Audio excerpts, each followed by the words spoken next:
Move aside, those outfits simply won't do. My mother-in-law, Margaret, cut through the air like ice as she physically nudged my children away from the family photo setup. We need these photos to be perfect for the country club's family wall. I watched as my 8-year-old, Emma, filled with tears, clutching her 6-year-old brother Jack's arm. The matching blue outfits I had carefully chosen and saved up for suddenly felt inadequate under Margaret's critical gaze. My name is Sarah Anderson, and at 34, I had spent the last decade trying to meet my mother-in-law's impossible standards. Today's annual family photo session at her estate was just another reminder of how far I fell short in her eyes. "Mom, they're dressed fine." My husband David attempted to intervene, but his voice lacked conviction. Years of his mother's manipulation had worn him down. Margaret waved a perfectly manicured hand dismissively. "Darling, you know how important these photos are. The Carmichael family just installed their gorgeous portraits, all coordinated in cream and beige. We simply can't have." She gestured vaguely at my children. This. I stepped forward, my voice steadier than I felt. "These are your grandchildren, Margaret, not accessories for your country club wall." Her eyes narrowed. "Perhaps if you put more effort into their presentation. But then again, given your background, I suppose this is the best you could manage." The familiar jab at my middle-class upbringing stung, but I have learned to hide my reactions. What I couldn't hide was the hurt on my children's faces. Emma, usually so confident, stared at the ground, shoulders hunched.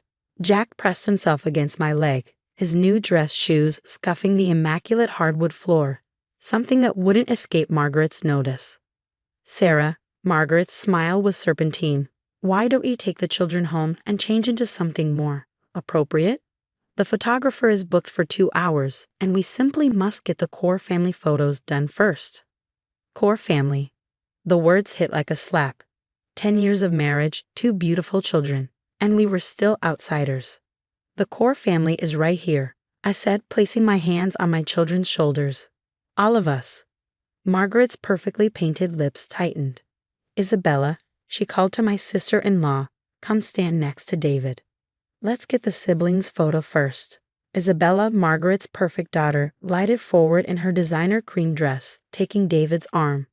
Her 3 children, all blessed with Margaret's blonde hair and country club approval, were already arranged artfully on the antique settee. "Mom," David started again, but Margaret cut him off. "David, darling, you know how these photos need to look. The Andersons can join for the casual shots later." The Andersons, not family, just appendages. Something inside me snapped. "Come on, kids," I said quietly, gathering my children close. "We're going home." "But Mom," Emma whispered, "what about the family photos?" "We'll take our own photos," I promised, leading them toward the door. "Better ones." David called after us, but I didn't stop. I couldn't bear to see him choose his mother's side again. As we drove home, I tried to explain to my crying children why their grandmother was so cruel. But the words felt hollow. How do you explain prejudice and social climbing to innocent kids who just wanted their grandmother's love? That evening, after tucking them into bed with extra stories and hugs, I found myself in our home office, digging through old family photos. I needed something, anything, to help me understand why Margaret had always been so hostile. That's when I found it. Tucked inside an old album David had brought from his childhood home was a yellowed envelope sealed with wax, addressed to my dearest David, to be opened upon my death. The handwriting wasn't Margaret's. It was elegant flowing script I had never seen before.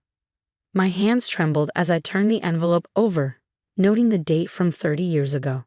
I shouldn't open it. It wasn't addressed to me.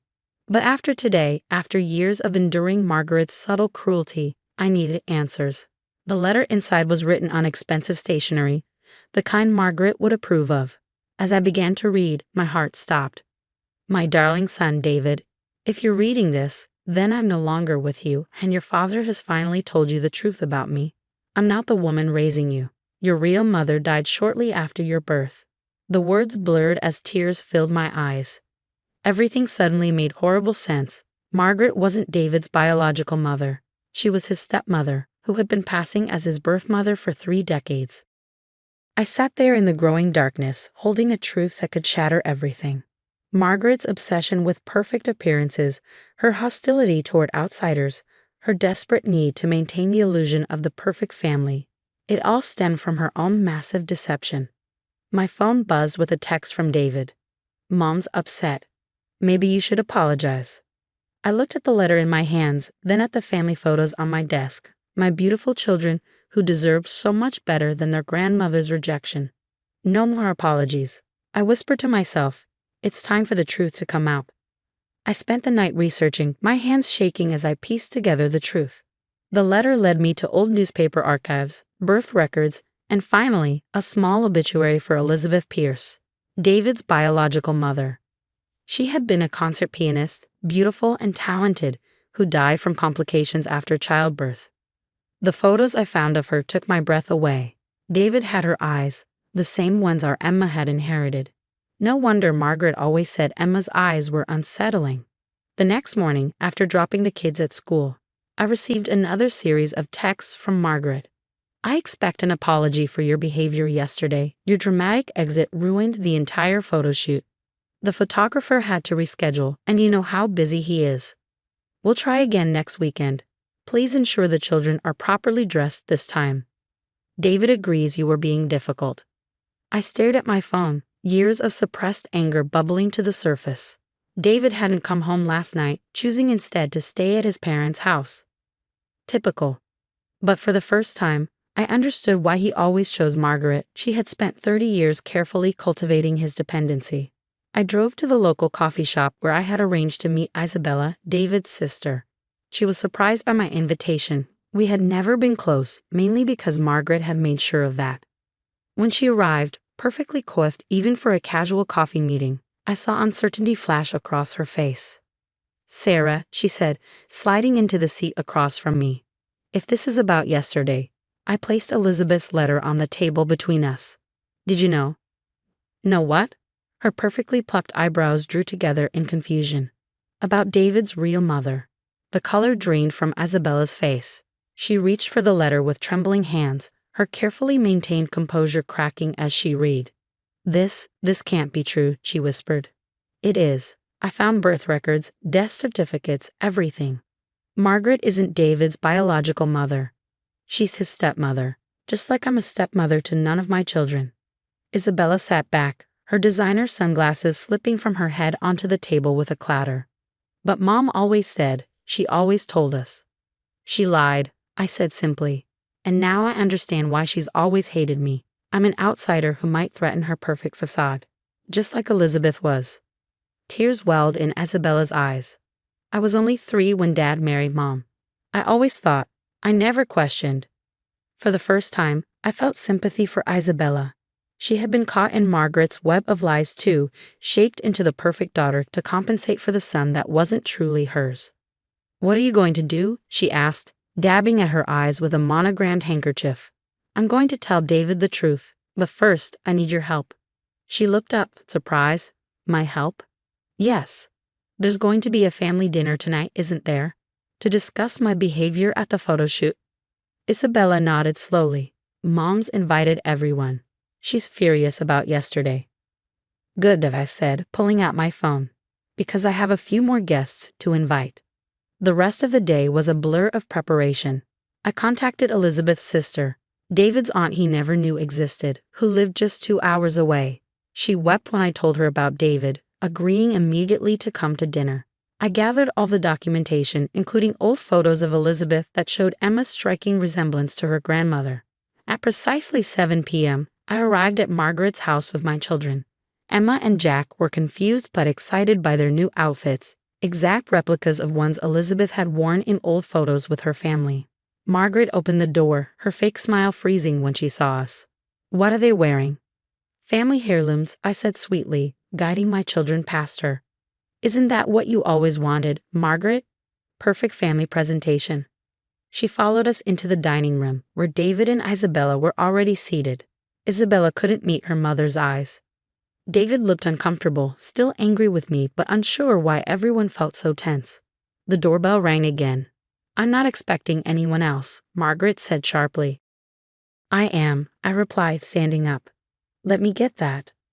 I opened the door to reveal an elegant older woman with Emma's eyes, Elizabeth's sister Catherine.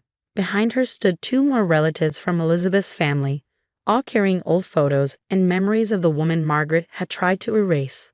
Margaret's face went white. "Who are these people?"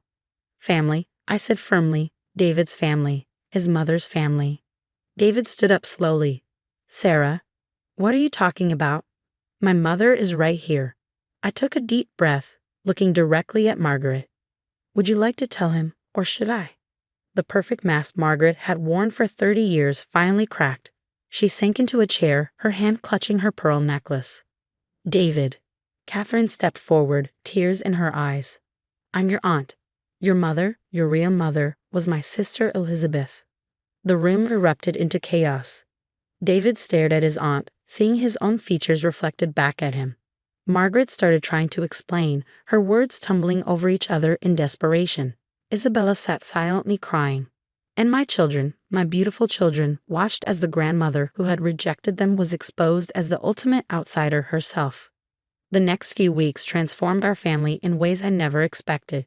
David moved into his Aunt Catherine's guest house, needing space to process 30 years of lies.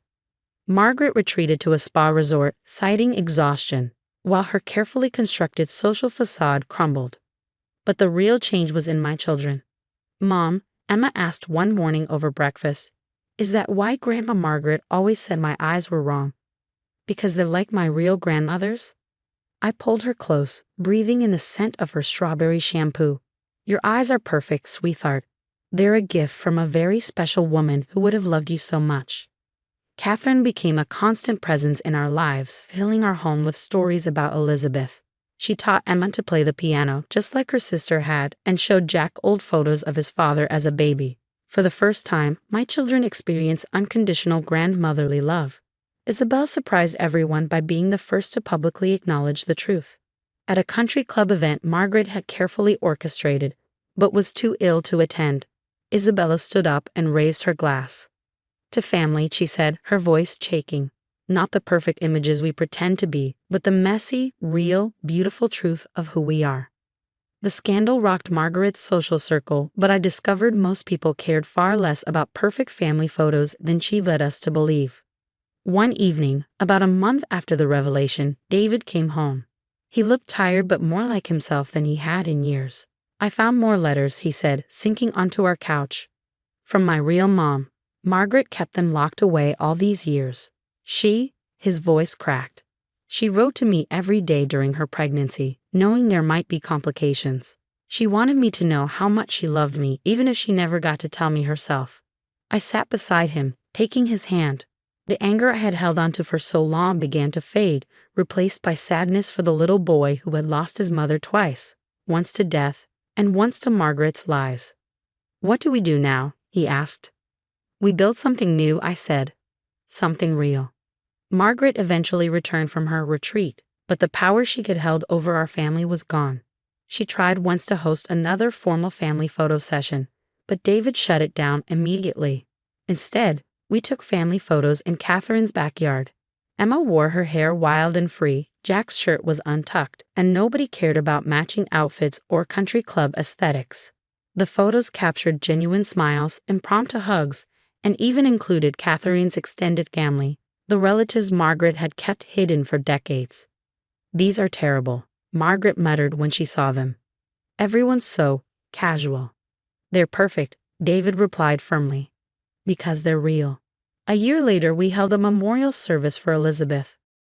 As for us, our favorite family photo now sits above our fireplace. It shows Emma at her piano recital, her eyes, Elizabeth's eyes, shining with joy. Jack is hugging her, his shirt wrinkled and his smile wide. David and I stand behind them, and Catherine beams proudly from the side. It's not a perfect photo by Margaret's standards, but it captures something far more valuable, the truth of who we are. Sometimes, perfection isn't about the image you project, but about embracing the beautiful mess of real family love. Margaret never understood that, but thanks to her lies being exposed, we finally did. And every time I look at my children now, I don't see the flaws Margaret once pointed out. I see the precious inheritance of a grandmother who loved them before they were born. In their eyes, their smiles, and their perfectly imperfect spirits. And that's worth more than any country club portrait could ever be.